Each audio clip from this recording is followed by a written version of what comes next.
Welcome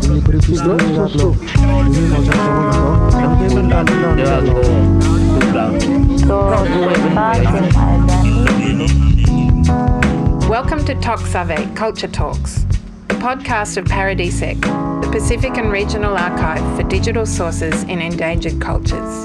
I'm Jodie Kell. And I'm Stephen Gagao. These are conversations with people who have personal and cultural connections to the languages and music in our archive. As producers of this podcast, we acknowledge the traditional custodians of the land on which it is recorded and pay our respects to their elders past and present. We extend that respect to all First Nation contributors and listeners, and please be aware that this podcast may contain the voices of deceased people.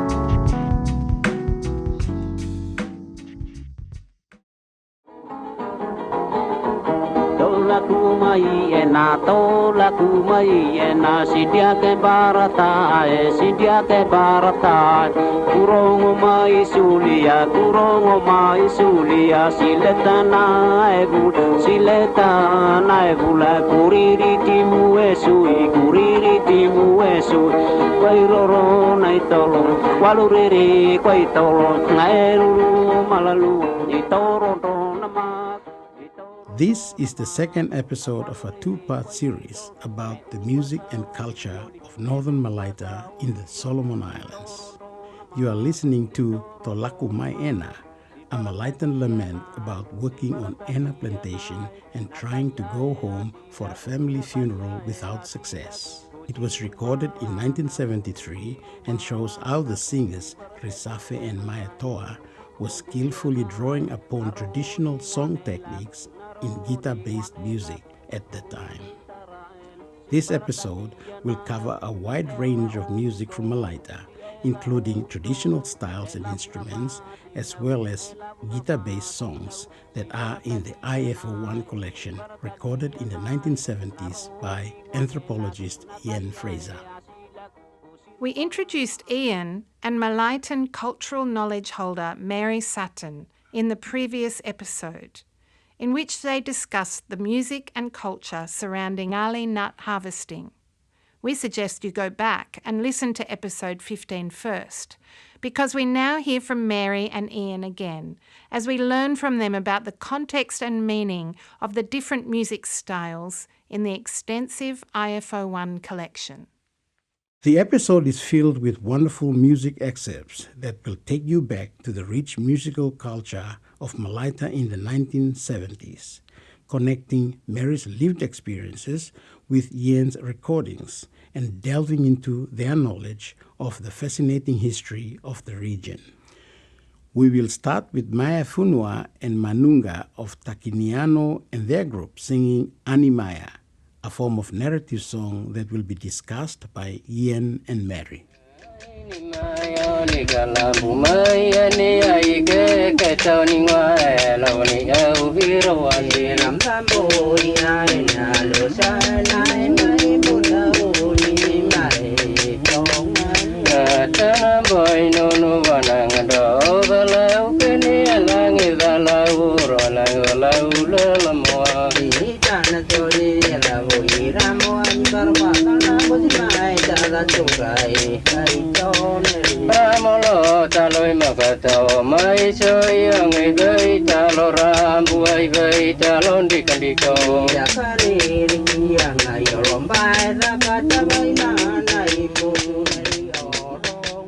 Ian, would you like to just talk about this style of music? Right, this is men singing the Ainimae, and there's a principal singer there with the story.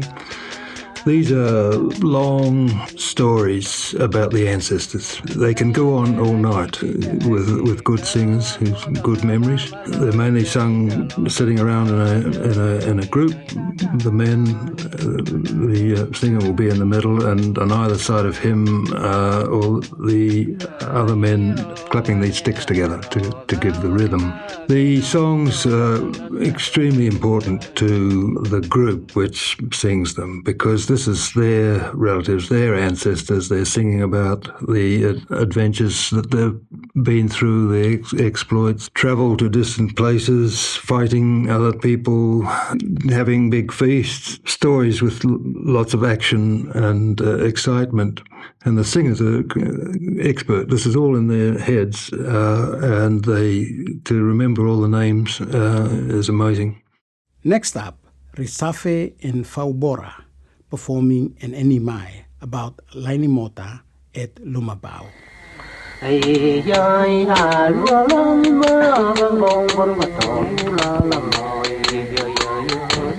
Kamani bomina roila boita na ikwa kalo honiano abimele mutu kandani uwarengo kama malbodi ai koro pasi buria na isanti kamani koira mudula. Ainimae is when they will sing along, and then the genealogy, you can't get it when they're singing. So they will tell the story verbally, they will speak it. Then when sometimes they would, nighttime to entertain, they would sing along the genealogy, or so that you know it. Or sometimes they would, for entertainment, Ainimae, they tell stories. And that's when there's some stories about Lainimota. And Lainimota is a warrior in the north before. And the stories, there might be some short stories and then another short story during this Ainimae storytelling at night, because Ainimae could go on all night. So these are long tales, they're kind of epic. Oh, yeah. Warriors, past. That's... Ian, you mentioned that some of these they sang them for you, but you did actually have the chance to go to right into one of their ceremonies. I've got a bit of recording of that, which is very lively.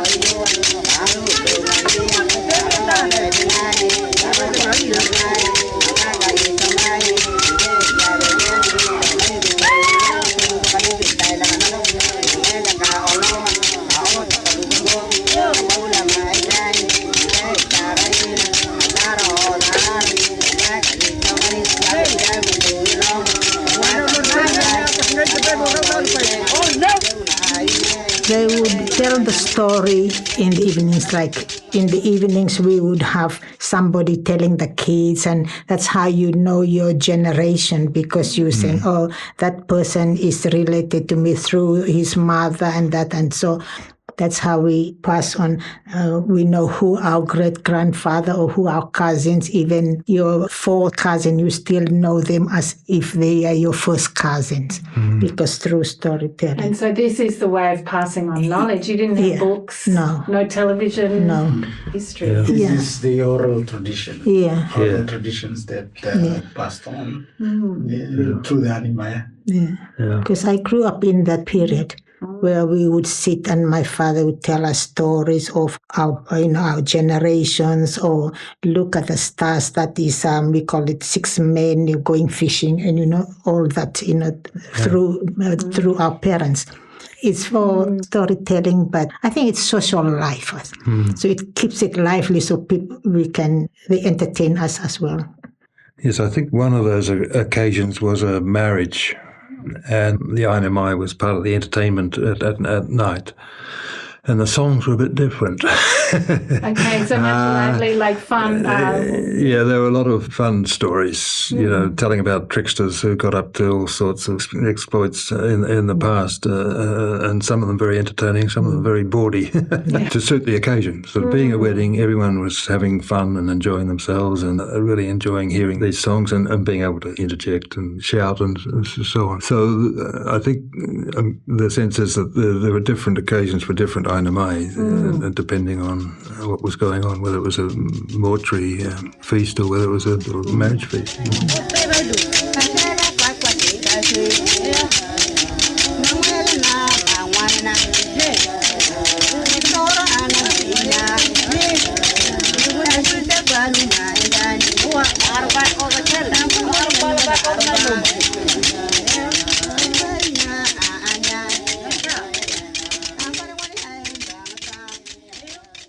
You have been listening to Galimama of Balikafo with his group performing at the all-night celebrations of a wedding. The Mauma mostly mortuary feasts. In times past, living the traditional life with the traditional religion, every group, all the Tombaita area was divided into territories, and each territory had its own descent group. It would be a named group. So the Balikafo people, or the Uala people, or the Uva people, or the Omba people, or the Guas people, the most important feature in each territory was the burial ground where those ancestors were buried.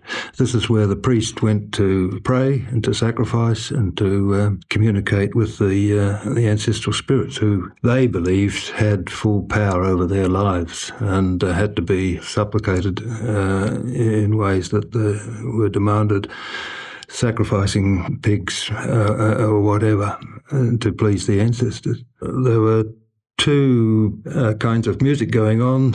At night it was the Ainimae being sung, and in the daytime they were playing their panpipes. Next is a recording of the Auero panpipes at the Mauma ceremony at Buirua.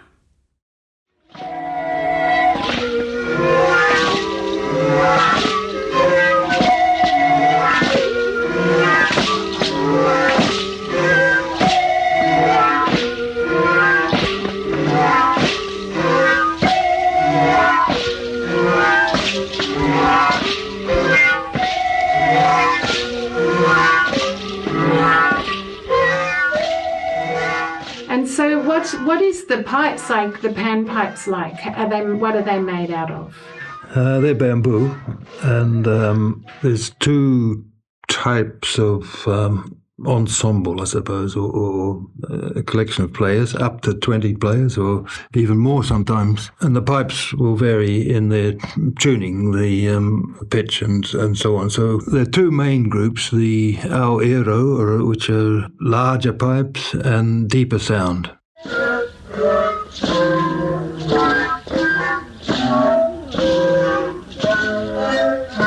And then the Sicila, which are shorter pipes and higher sound.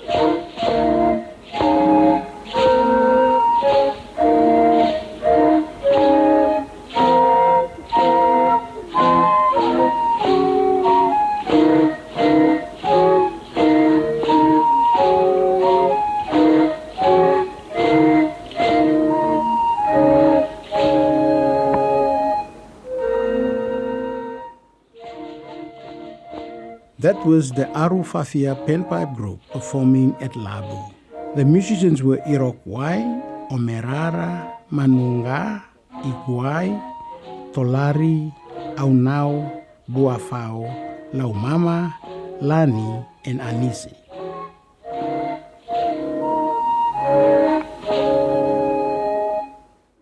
You hear the rattling that's around the leg.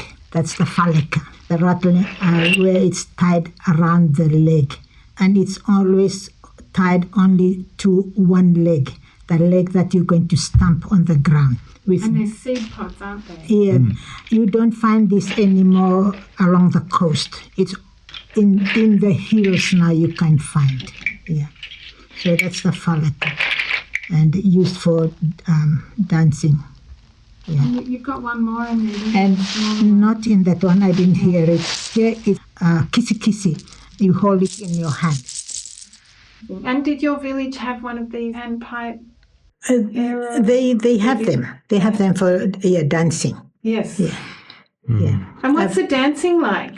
It's also heavy on rhythm. Yeah, the falika with this kisi. They would carry these gueliai dancing wands with carvings on them, representing images from the stories that they were telling each other with the Animae. When they dance about Ramo means warrior, or they would dance about sharks or birds or anything at all they can dance about. If they're going to sing about the bird, they might have with a bird there in their hand with a kisi. Also, some of them could have a leaf, and that leaf we call it sango. It's more like ginger. in a ginger group. And we use the same one to tie, when yam and fana grow, you put it around a post and then you use that to tie it. Yeah. So the tray need to go up with the pole. Yeah. So the same plant, we use it for dancing. Or we So you hold the plant? Yeah, you hold the plant in one hand as well. Not many of them might hold kiskis. It might be one or two. Some might hold sango.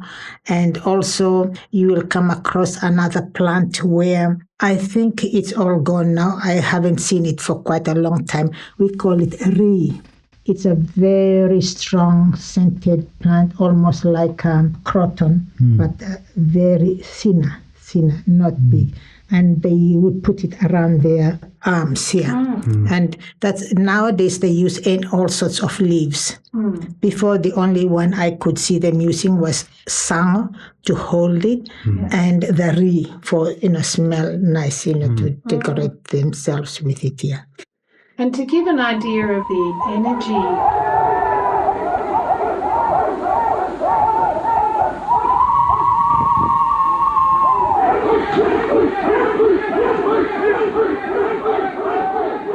that's the beginning of dances. That's when somebody run at the beginning of the dance. Somebody would run in to scare people. And Is that a gun? but they use a gun now. But before they don't use gun. We call it kwatabo. Somebody would run and step in front of people, and show his bravery, and then say something or frighten you with a spear or alafolo or subi. That as a warrior, they dance like we are the warriors, It's a challenge. It's like challenge, They kwatabu like they challenge you, So that was a Mauma Baita, a big Mauma ceremony held by Ringafoa at Sarake Takithabu. These are like Kaliaga. Usually when somebody run around, they might bring up, why is this village empty? They would bring up all those. Or they would say, he would talk about how brave they are, I'm this and that, and that. Right. So that's when they will bring up anything at all. So an opportunity to say whatever they think. So it's kind of a forum for talking about some good, some some good, some challenge, Yeah. A fascinating role of music making to be a forum like that. And that brings us to the next style of music, the protest songs that accompanied the Maasina Rule protests in Malaitan history. The first Maasina Rule protest song will be Longtime British Hold'em Malaita, sung by Faisiala and Sauna Ota. You will also hear Ian singing along. But this time Northern City started again. Sita wane kere lui Malaita. Oh, we are rolling lona igilana. Resting comes in by Uli was Jibini. Oh, anagalamanu kataunama. 13 years, ora amagapa manu, oria oli mulana lona ingilanu. Well, Maasina Rule was a protest movement in the late 1940s, 44 through to early 50s, 1952. It lasted a long time. It was a movement that started down south with the Ariari in the beginning and then gradually spread to the rest of Malaita and united the whole of Malaita. They nominated 9 chiefs for the island representing the different language groups, and they were the main spokespeople. So it was just after the war, the Malaitans had been recruited heavily for the Solomon Island labour force during the war for the American military base on Guadalcanal. So they had up to 12 months, even 2 contracts, 24 months working for the Americans. and had a lot of discussion with the Americans, and so they were obviously influenced by that experience. They had a lot of grievances over from the pre-war, particularly indentured labour system. They were very, very angry about that because it was a very vicious system, a contractual system, 2-year contracts, and a lot of violence on the plantations, which was uncontrolled from the overseers. But not only that, the tax, the head tax, they complained about the lack of facilities, the lack of hospitals, the lack of schools and so on, which they realised from talking to the Americans that they'd missed out on. The British just didn't know how to handle it, and they brought in a much hard-headed district officer who was going to stamp it out.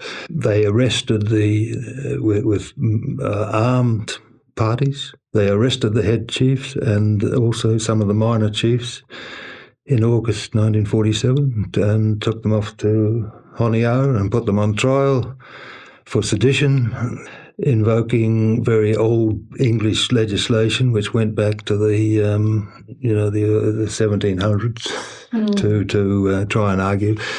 It was a set-up trial, and the Maasina Rule people, they had a lot of money by that stage. They'd taken up collections, and so they could have paid for lawyers, but they were denied lawyers. They had no legal representation for these trials, and the chiefs were locked away for 6 years. The next song is also sung by Fasiela and Sauna Ota, called Ku Toto I La Jail, or I'm Here in Jail. It expresses the sorrow of waking up in a prison cell far from home.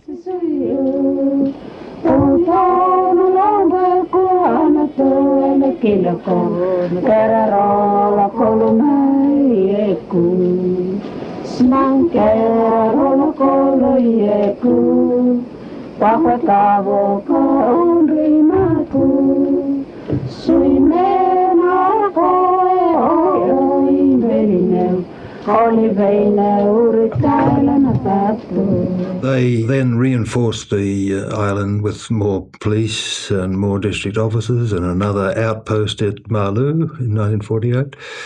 And what happened is that the Malaitans launched then a civil disobedience campaign. It was a passive movement. There was only one death in the whole 8 years, and that was an accident. In 1948, the British wanted to bring back the census head count and reintroduce taxation. They also wanted them to pull down, they'd created special villages and they'd put up fences and so on, and they wanted them to pull those down.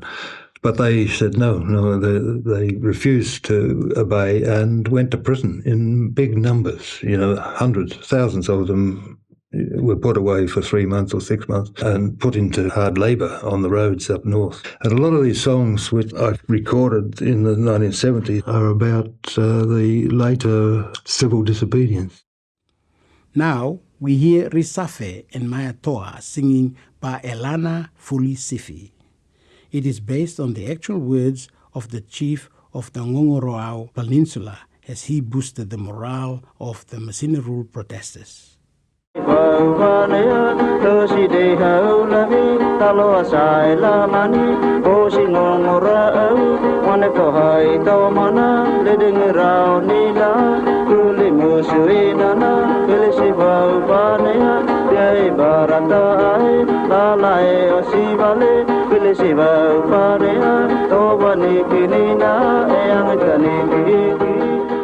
And this one, no census, no tax. So they're real protest songs, aren't they? Yes, like the kind yes, of yeah. No, this is the chief. They talk about Ngongora, which is the peninsula on the eastern side of northern Malaita, and the village Falfanea on that Ngongora. And their chief, I think he was a full chief, Samani, and they elaborate on his name and his exploits and so on. They're also giving his message, keep your resolve. No census, no tax. Let's maintain this protest, and they did. In 50, the British had a change of heart at the resident commissioner level. A new resident commissioner, more conciliatory, and he went and talked to the chiefs over, and they're all imprisoned in the West, as far away from Malaita as they could put them. He went and talked to them and said, look, we're going to let you out on licence, we'll let you out on good behaviour, which they did in 1950. So it gradually changed then, and they had more talk. What they got in response was a island-wide council with representatives that were elected. And, it started with half appointed and half elected, but it grew gradually moving to a more democratic council. So did the songs, part of the movement, it all contributed to change? And I think so, because it was the beginning of secular education. There had only been missions before that, and it was government schools, including King George VI. Which started in Auki, I think. Auki, yes, it was and then moved to Honeyard. That's where you went to school. Yeah. More medical services and more development as well. They put in an agricultural extension service and changing the labour laws and bringing in short-term contracts and no penal sanctions on the contracts, and that was really a step towards free labour. Up next, we hear Risafe and Mayatoa again singing Tolaku Mai Ena, My Time at Ena Plantation, a song emphasizing the importance of free labour.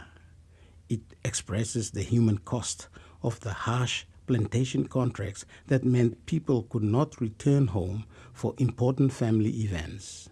In this case, the funeral of the composer's brother. Tolaku mai ena, sidia ke barata, kurongo mai sulia, sileta naegula, kuriri timu esui, wairoro naitolo, waluriri kwaitolo, naeruru malalu, itoro namak. A lot of Malaita people go over to the west because of Divas Pacific. It's an English company, and they grow coconut plantations, and that was one of the main incomes before. And a lot of people come from north and go over to work in the plantations. That is about Enna. I think it must be a place in the plantation at the Rendova, because most of them would come back from they have holidays when they come back from Rendova plantation and stay in our house, like a rest house, before they go up and look for transport to go up north. So come back through Auki. So they come through Auki and they go back. So they would come back with all sorts of things. Box full of clothes. Really? Like knives. Calico and... knives. That would have been huge. They would give us some yards of clothes. So you remember this happening? Yeah. I always look forward to my relatives coming back from plantations. Because we were poor, no money, and not many Chinese shops, so they would give us some clothes, yards of clothes. A quick question, Ian, on the local government after it was free labor. Was there any representation from the locals to get into some role in the local government? Yes, gradually they turned the system of government into a more democratic, subject to voting. It took a couple of rounds, I think, to get full voting to the council. There was a 1960. period of self-government before full government. That was around 1973, 75, I think, the self-government, and then... Solomon Mamaloni was the That's right, self-government first. Yes, right. Yeah. And then after that, Peter Kendare, who was my teacher. He was teaching me at King George. Then he left to be district officer or that in the government. That's right. Then he became Prime Minister. He was the first Prime Minister. To finish the episode, we now turn to sukukwadi, flute music usually played by women in the peace of their homes and gardens. We start with Tariala of Takeniano, and then we hear Taka'alata performing her intricate melodies. The episode ends with a rare recording of the kwadili instrument, played by Awhinyu in Talari's garden.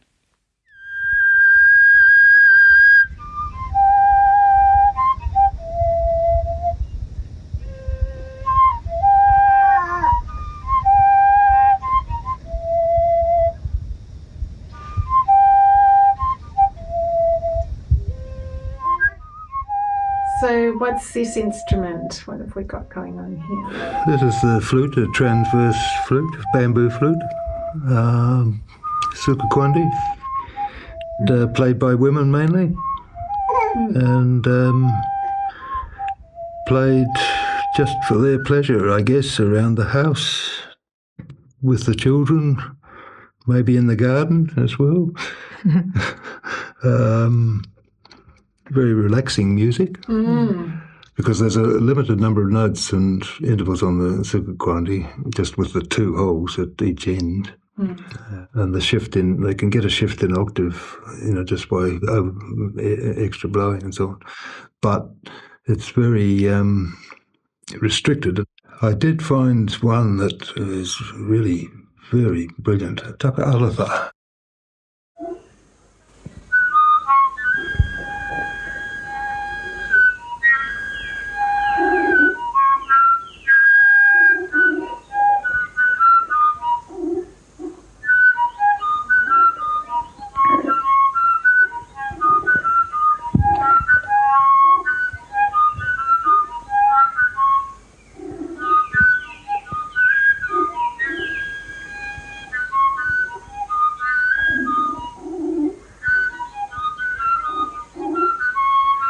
Bola. Bola is a Bola, it might be the bola pigeon, isn't it? Yeah. And so this was done more at home, just for relaxing for the kids. And what instrument did your mother play? You talked about it. There's another one which I don't see it anymore. It's just a small piece where they just, they don't sing, but they breathe, and then they sort of tap it and it makes the noise. Kwandili.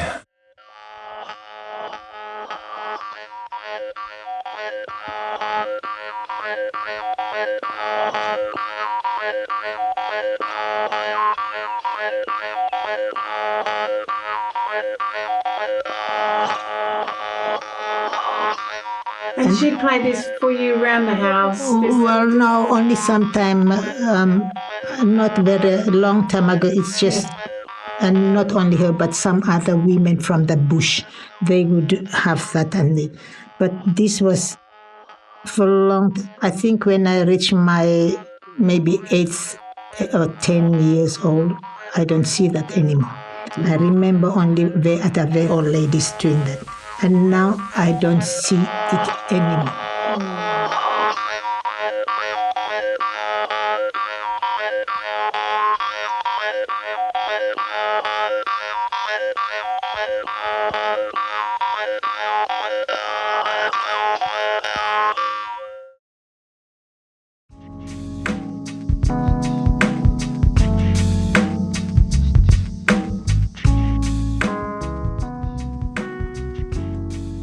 Thank you, Mary Sattin and Ian Frazer, for joining us on Toksave Culture Talks for this second episode about the music of Malaita, Solomon Islands. It has been informative to listen to such a wide range of different music and what it can tell us about the history and culture of the region and the people at that time. You have been so generous in sharing your knowledge and stories of your own experiences to enliven the archival recordings. If you would like to explore the archival collections IFO1 and TCT1, which contains the full interviews with Mary and Ian, you can visit our website at www.paradisec.org.au to access the online catalogue. You can also find out more about Paradisec and the work we do. Toksave Culture Talks was launched as part of the United Nations Year of Indigenous Languages in 2019. It has been produced by Jody Kell and me, Stephen Gagao. We would like to acknowledge the support of LDACA, the Language Data Commons of Australia, the ARDC, the Australian Research Data Commons, the Australian Research Council Centre of Excellence for the Dynamics of Language, and the University of Sydney, the University of Melbourne, and the Australian National University.